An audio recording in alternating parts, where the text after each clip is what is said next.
How to make another account on TikTok. So if you want to make another account on TikTok, then what you need to do is just open up your TikTok application. Once you open up your TikTok, now you just need to simply go with the profile option, which is on the bottom right.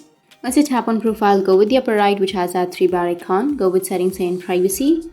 Under settings and privacy, scroll all the way down and tap on log out and log out.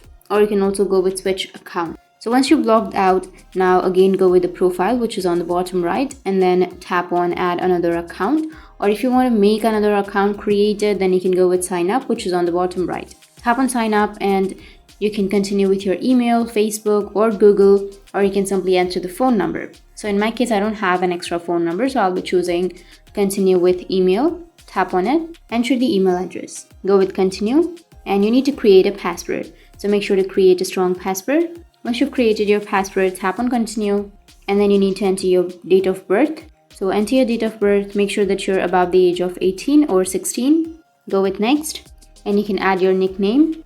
Go with continue, and that's it. Your account has been created. You can simply go with the profile, which is on the bottom right, and here's the account. So that's how you can make another account on TikTok, and if you have any questions, feel free to comment below. Thanks for watching.